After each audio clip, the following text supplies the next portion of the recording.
Welcome to The Explainer. Today we're going to break down the absolutely monumental 70-year struggle for women's suffrage here in the United States. It's a fight that truly redefined American democracy. So let's just dive right into that question, because the answer? It's this incredible multi-generational battle of brilliant strategy, intense personal sacrifice, and just relentless political warfare. It's really the story of how an idea that was once considered totally radical became the law of the land. So, to really get this, we've got to go back to the mid-19th century. This was a time when a powerful and honestly a pretty radical new idea about a woman's place in society really started to take shape, challenging centuries of tradition. Okay, first things first, let's get our key term straight. Suffrage. It comes from the Latin suffragium, and it simply means the right to vote in political elections. That one simple right, that was the central goal of this entire movement. You know, for decades, American women were denied the most basic rights of citizenship.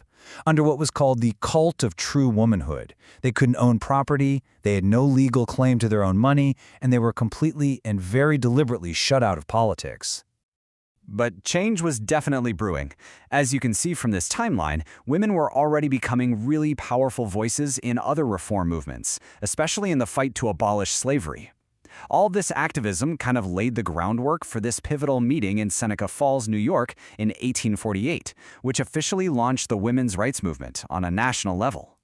Led by absolute pioneers like Elizabeth Cady Stanton and Lucretia Mott, the convention produced this incredibly powerful document. I mean, they modeled it directly on the Declaration of Independence. The Declaration of Sentiments made a whole series of demands, including the most audacious and controversial one of them all: women's right to vote. But all that early momentum didn't last. Right after the Civil War, the movement hit a major roadblock. A debate over the rights of newly freed black men ended up splitting the women's movement right in two. And here's the heart of the conflict: the 15th Amendment. It gave black men the vote, but explicitly excluded women. This forced the suffragists to make a really difficult choice. And the disagreement was so fierce that it created two separate organizations with completely different strategies. So this disagreement created two totally distinct camps. On one side, you had Stanton and Susan B. Anthony's NWSA. They were uncompromising. They wanted a federal amendment for universal suffrage, and they wanted it now. On the other side, Lucy Stone and Henry Blackwell's AWSA took a more pragmatic route. They argued for a gradual, state-by-state campaign and supported the 15th Amendment as a necessary step forward. And you know what? That state-by-state strategy actually saw some early success, particularly out west. In frontier territories like Wyoming, which gave women the vote way back in 1869, there was often this greater need to attract settlers and a more flexible social structure. That just made them more open to radical ideas like suffrage, and it's how Wyoming got its nickname, the Equality State.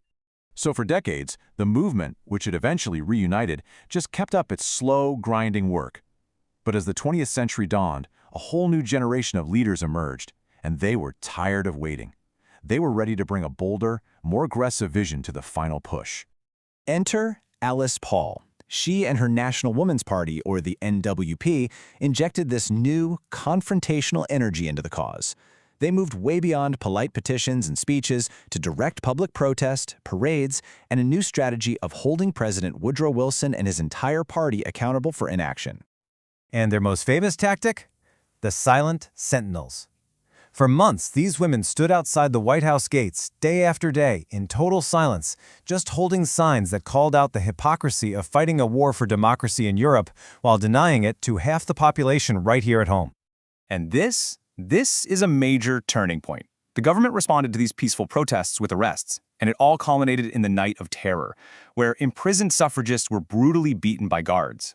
When news of this brutality leaked out, it completely backfired on the administration.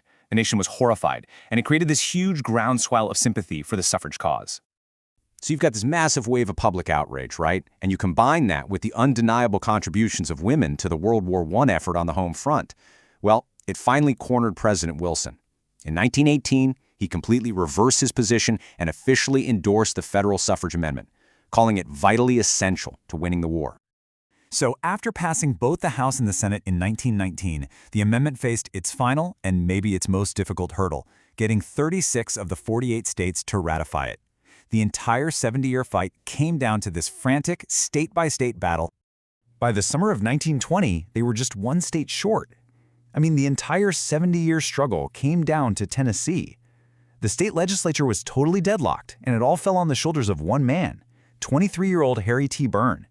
He was planning to vote no, but then he gets a letter from his mother telling him to be a good boy and support ratification. He changed his vote, and with that single act, the 19th Amendment became law. It's just an incredible story. But, and this is a really important but, this historic victory was not a complete one.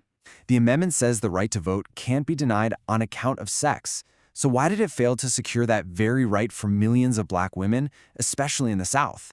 Well, the answer lies in discriminatory state laws. Southern states immediately used these cruel tools of disenfranchisement, things like poll taxes, literacy tests, and pure intimidation, to stop black citizens from voting. For black women, the barrier of sexism was just replaced by the barrier of racism, and their fight for the ballot would have to continue for decades more. And the impact of that vote continues to shape American politics to this day. I mean, just look at this data from the 2020 election. You can see a really clear gap in how men and women voted. Today, women actually vote at higher rates than men, and they've become this powerful and distinct voting bloc that influences the outcome of every single major election. So in the end, the 19th Amendment was a monumental leap forward, no question about it. But the fight for true universal suffrage didn't just stop in 1920. It was a victory that expanded democracy to millions, but it also exposed other deep-seated inequalities that persist. Which leaves us with a final question: what barriers to voting still exist today?